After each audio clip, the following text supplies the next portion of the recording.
Assalamualaikum warahmatullahi wabarakatuh. Di video tutorial Kidimi kali ini saya akan membahas tentang bahasa pemrograman DAT, di mana saya akan membahas kelas. Jadi DAT adalah bahasa pemrograman Object Oriented, atau DAT juga support untuk bahasa pemrograman Object Oriented ya.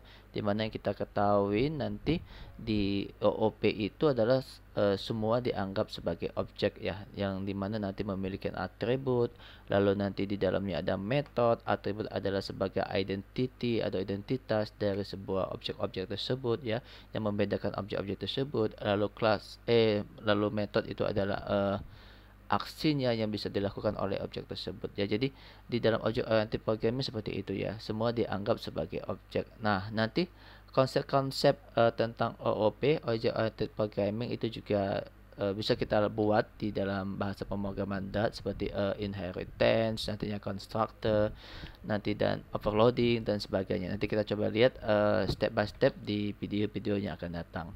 Nah, pada video ini saya hanya akan fokus di kelas, di mana nanti saya akan fokus di atribut dan metode. Oke, kita coba lihat terlebih dahulu ya. Di sini kita buat sebuah new project baru dari DAT ya. Pastikan kita pilih DAT. Kita pilih console application di sini ya. Ini lokasi DAT SDK saya ya. Oke, kita klik next ya. Oke, kita tentukan lokasinya ya. Kita buat saja di c.project. Saya buat sebuah folder baru, misalnya kelas example ya, contoh kelas ya. Nanti bebas ya, mau dikasih nama apa saja. Oke. Nah, project name-nya saya samakan saja dengan nama foldernya ya. Saya klik tombol finish ya.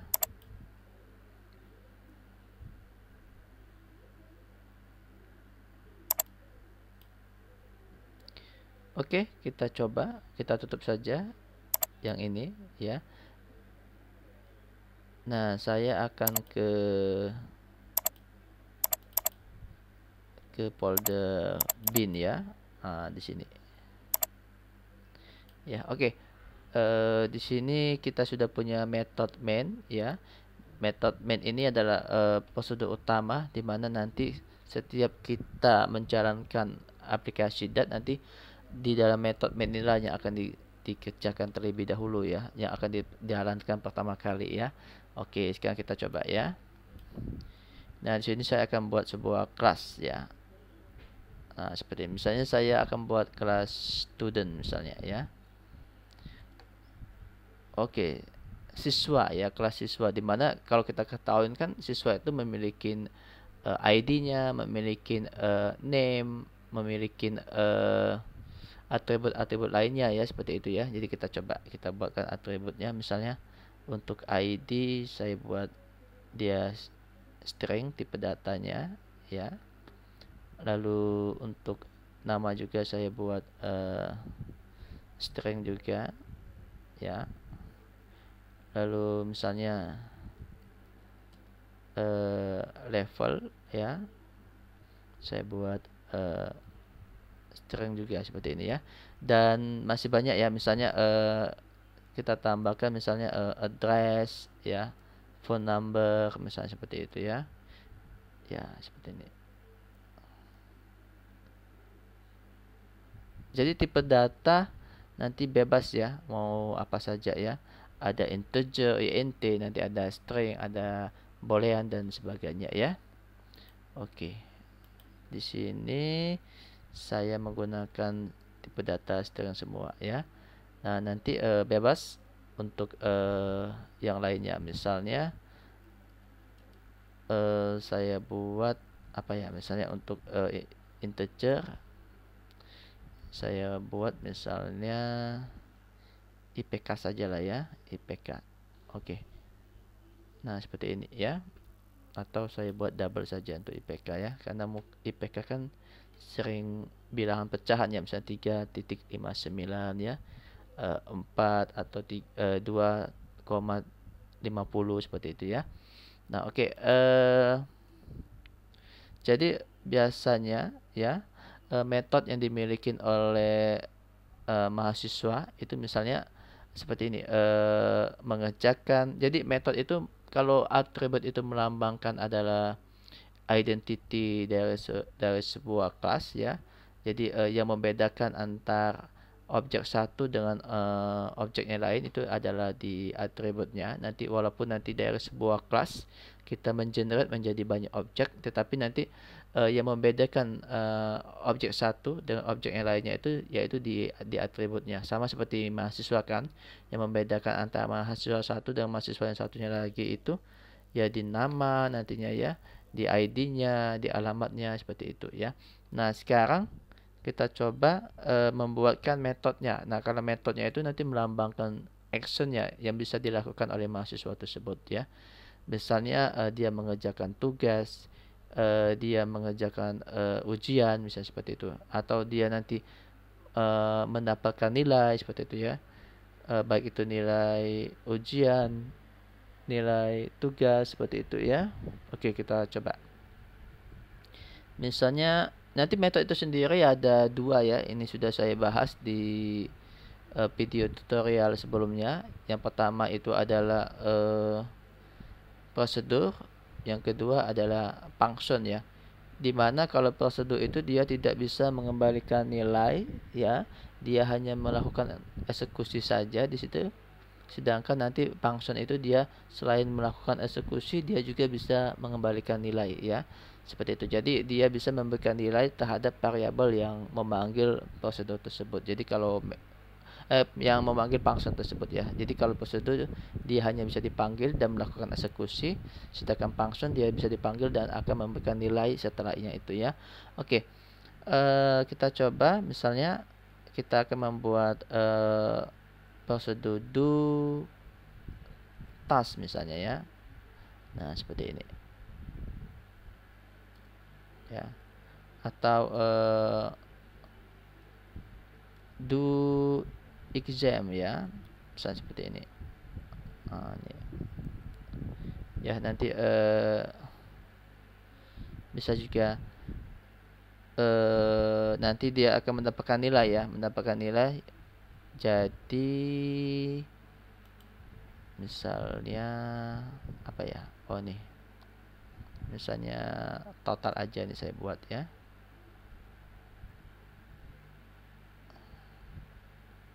Atau ya tetap IPK lah ya. Kita buat misalnya nanti di sini dia mendapatkan nilai untuk mengerjakan tugasnya, misalnya saya buat double di sini ya. Misalnya get task grade misalnya seperti ini ya. Oke. Ya, seperti ini. Ya, jadi kita di sini nanti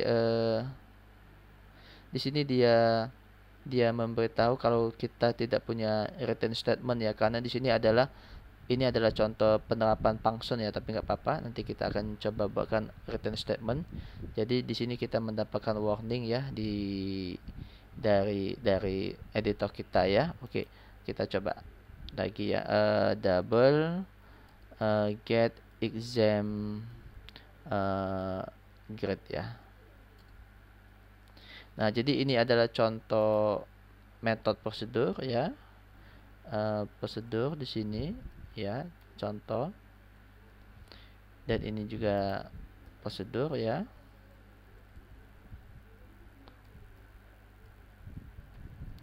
Dan ini contoh function ya.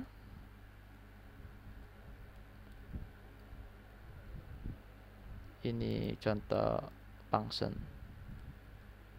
Nah, seperti ini. Misalnya di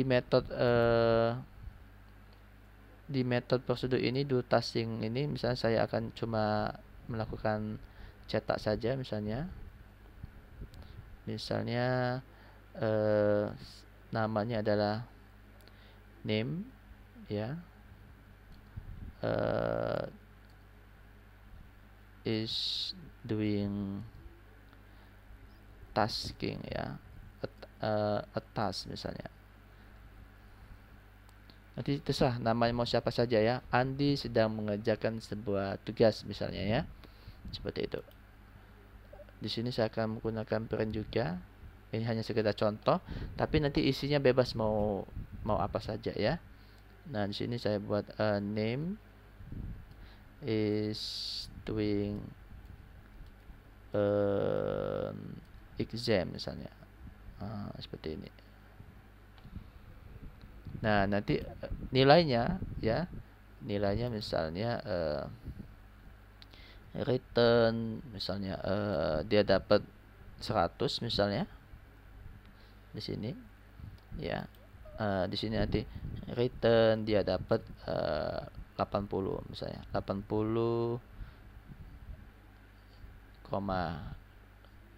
ya 80 ya 80,5 ya dia dapat. Oke. Jadi bagaimana kita bisa menerapkan kelas ini ya. Jadi yang pertama kita akan membuatkan objeknya dulu. Misalnya di sini var ya student 1 ya, student 1 misalnya new misalnya. Di sini kita punya kelasnya adalah student ya.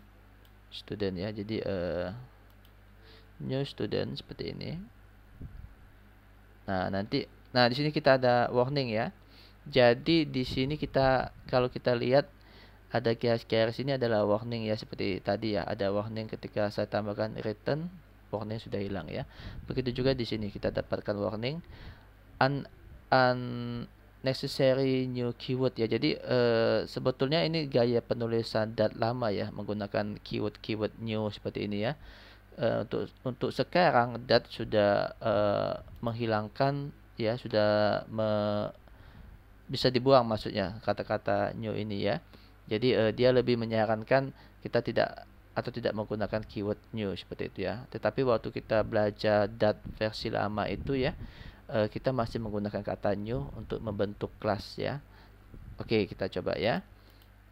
Nah, misalnya untuk ID misalnya siswa yang pertama ini. Jadi bagaimana kita bisa mengakses ID yang dimiliki oleh, bagaimana kita bisa mengakses atribut yang dimiliki oleh kelas ya. Jadi ini adalah atribut dari sebuah kelas ya. Oke, dan ini adalah objek, contoh dari objek ya.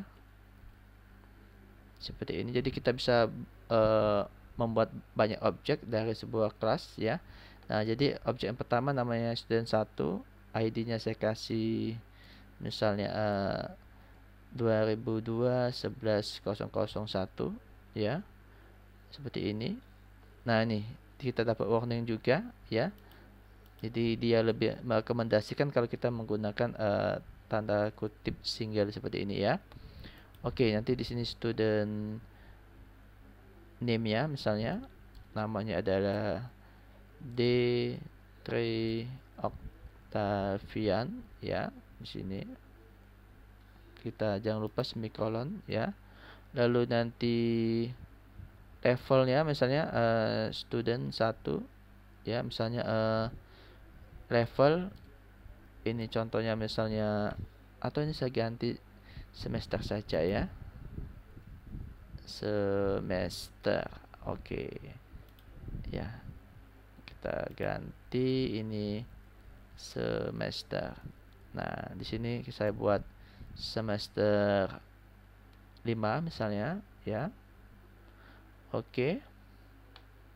Dan ini sebetulnya bisa digantikan dengan char ya, karena semester 1, 2. Tapi kalau char itu dia hanya bisa menampung nilai satu karakter ya. Sedangkan semester kan ada saja nanti mahasiswa yang semester 10, 11 ya. Jadi kita menggunakan string ya. Oke, sekarang apalagi address misalnya student 1, addressnya di Jalan Perindustrian 1 misalnya, ini contohnya saja ya. Student 1 nanti phone numbernya adalah 0812 21 ya 10 10 misalnya, 20 20 seperti ini ya. Lalu apa lagi? Nah, IPK ya. IPK misalnya kita dapat dari ini ditambah ini nanti dibagi 2, seperti itu aja ya. Saya contohkan ya yang simple saja ya. Nah, sekarang bagaimana kita bisa mengakses metode? Yang pertama saya akan mengakses metode prosedur dulu ya, do task ini ya. Jadi sama student 1 do task seperti ini. Jadi beginilah cara kita mengakses metodenya ya. Dan atribut ya, student 1 misalnya do exam misalnya seperti ini. Oke. Nah, sekarang kita coba ya. Saya buatkan sebuah variabel di sini ya. var ya untuk menampung nilai dari task ini ya. Task grade misalnya. Saya ambil dari function get task grade ya. Jadi student 1 get task grade misalnya.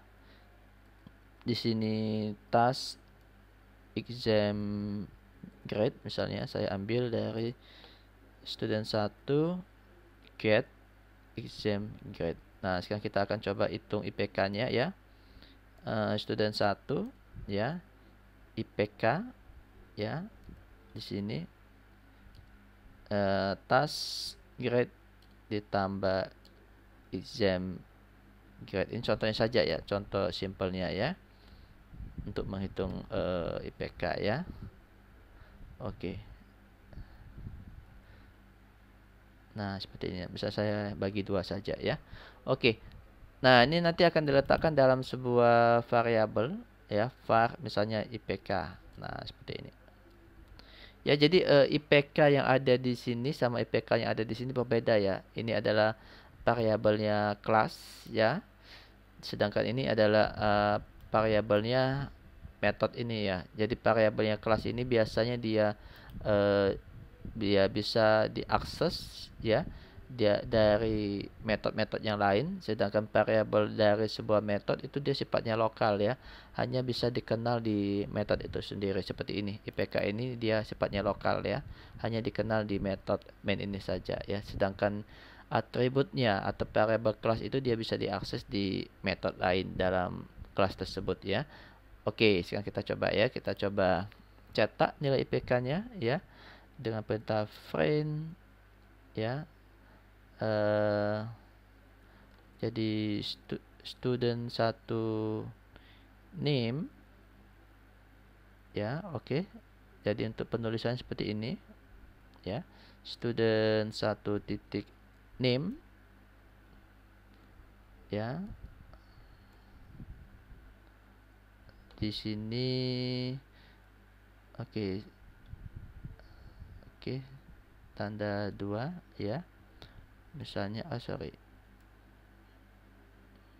Tanda ini oke. IPK-nya ya. IPK ya. Itu sama dengan IPK. Seperti ini. Nah, seperti ini ya. Saya semikolon. Oke, ini saya lupa tutup ya. Tutup kerawalnya di sini sebetulnya. Ya, dan di sini kita tidak butuh kurung kerawal seperti ini ya. Oke. Nah, sekarang kita coba jalankan ya. Oke, run. Kita coba run. Nah, sorry, saya ulang. Run ya. Nah, kita pilih kelas example ini ya. Kita klik ya. Nah, nanti kita coba lihat ya. D. Octavian is doing a task ya. D. Octavian is doing an exam. D. Octavian IPK ya 90,25 ya. Jadi kalau kita coba mau tambah ini ya, mau tambah tanda kutip di sini ya. Oke. Nah, seperti ini ya. Bisakah kita buatnya seperti ini? Sebentar, kita coba ya. Nih ya, kita coba. Ada apostrofi ya, biasanya ada apostrofi S seperti itu untuk menyatakan kepemilikan kalau di bahasa Inggris itu ya.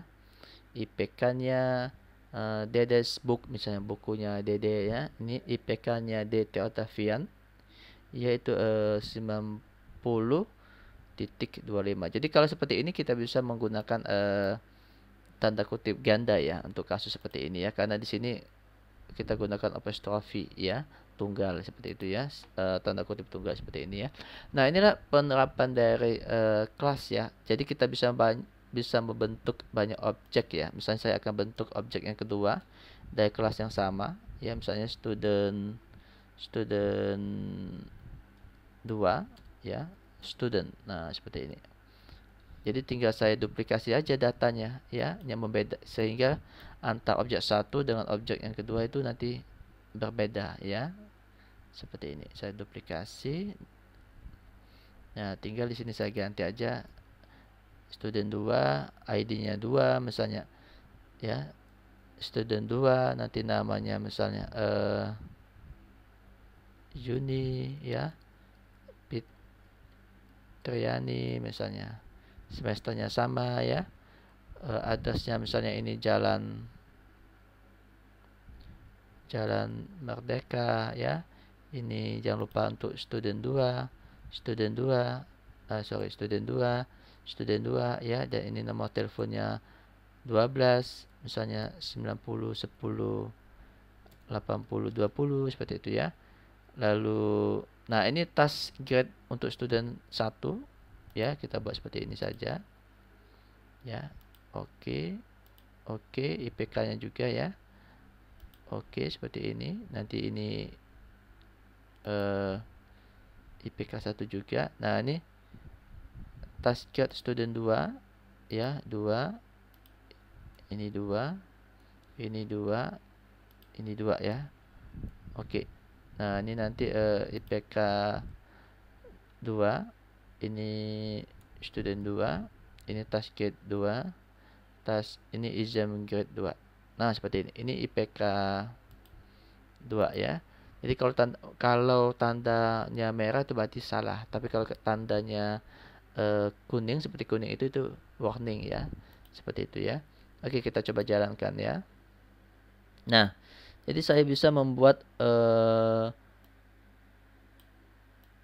di sini masih 1 ya. Jadi sehingga dia masih D Octavian. Kita coba jalannya lagi ya. Nah, di sini kita sudah membuat 2 objek ya dengan 1 kelas ya. Jadi objek yang pertama itu untuk D Octavian, objek yang kedua itu untuk Yuni Fitriani. Jadi beginilah yang namanya kelas ya. Jadi kelas itu seperti sebuah template yang mana nanti kita bisa gunakan untuk banyak objek ya. Jadi dari sebuah kelas itu nanti bisa menghasilkan banyak objek ya, seperti itu ya. Oke, itu saja penjelasan saya mengenai konsep kelas dari bahasa pemrograman DAT pada video kali ini. Terima kasih atas perhatiannya. Assalamualaikum warahmatullahi wabarakatuh.